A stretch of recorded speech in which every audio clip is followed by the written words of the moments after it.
All right, so an hour or so has passed now. I had to put the car back on the floor because it was pouring super hard and all of the water was going down my windshield, onto the cowl, and pretty much all over my engine bay. Everything was super soaked. It was going inside my cabin, so I dropped the car, pushed it forward to clear the carport here, so the water kind of drizzled off the side. So here is what I found after removing the cylinder head, and I'm still not sure where all these specks of aluminum came from. Now the top of the piston is looking really good, just how it was when I closed it. I just don't know where all of this crap came from. It's in cylinder 1 intake manifold, a little bit in 2, a little bit in 3. Makes no sense. The cylinder head is looking good, no messed up valves whatsoever, and I'm at a standstill. I'm not 100% sure what exactly happened. The inside here looking kind of good. You know, that one right there is a tad bit wet, but if I need to do valve seals, I can always do it when the head is on the car.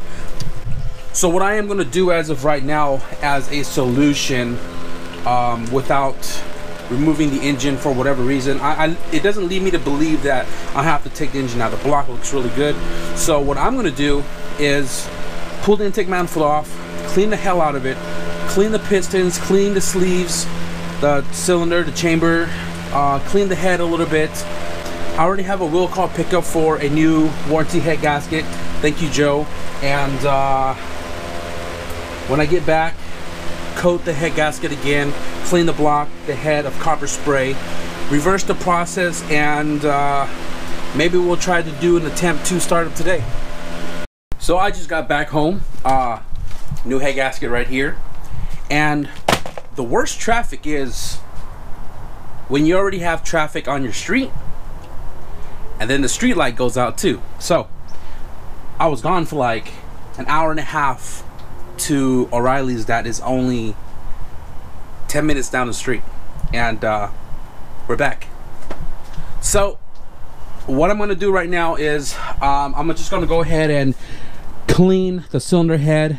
I'm going to pull the intake manifold out, clean it from the throttle body through the runner, make sure all of the burrs are, you know, coming out and clear of burrs in the runner, so we don't, you know, do that thing again. And I'm definitely going to be cleaning pretty much all of the cylinders, top of the pistons.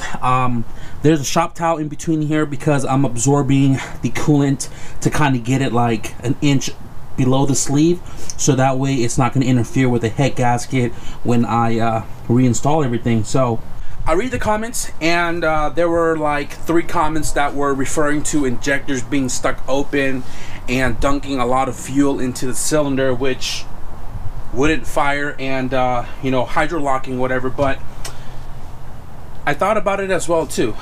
These injectors has been sitting in my bin for the longest time. Now I cleaned it with my, you know, DIY battery pack way of doing it, and it's not the proper way of doing it. Now doing this will, you know, obviously see the spray pattern per, you know, button switch, but when it's in the car and running, you know, through the ECU and all that, it may fire differently, and cylinder 2 might have been stuck open to dump all of that fuel in there. So I'm gonna change out those injectors with the injectors that are on my single cam, because we know those run, and those are also OBD0.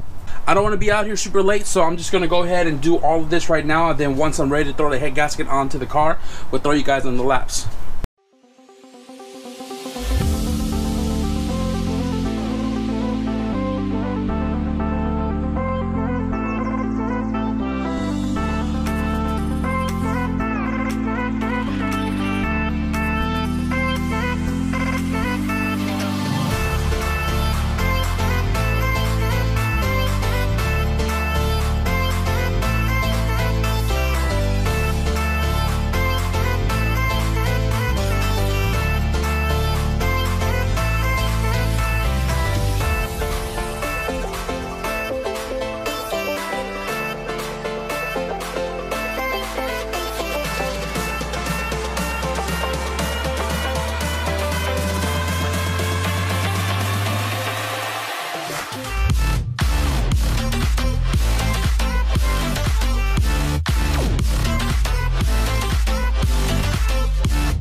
So I double checked everything twice. Everything's hooked up. There's no coolant in there right now because for whatever reason, if shit doesn't go right again, I don't have to drain. So I'm gonna run it dry, and my goal is just to turn the car on, let it idle for like 5 seconds, and turn it off. Crossing fingers.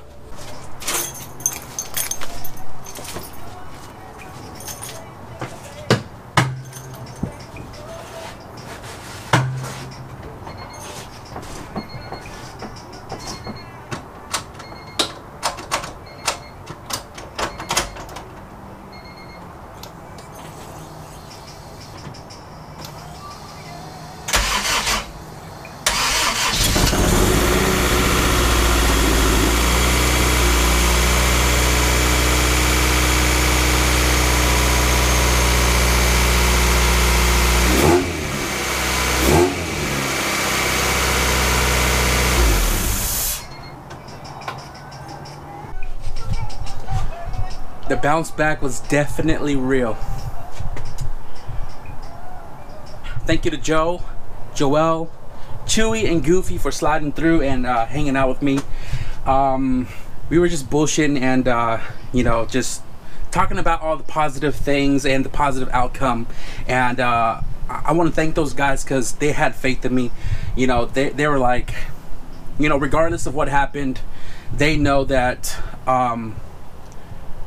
I'm capable of, you know, pulling magic strings out of my ass and making things work again. So so thank you guys for sliding through and keeping my mindset positive. And as you guys just heard, it's alive.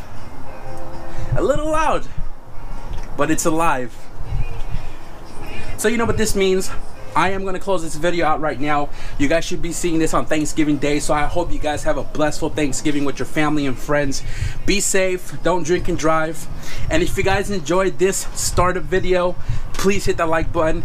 And if you guys want to stick around for the all-wheel drive installation, trailing arms, drive shaft, differentials, all that good jazz to come, hit the subscribe button. Tell everybody we are making progress. So with that being said, thank you guys for watching, and I'll see you guys in the next video. Peace.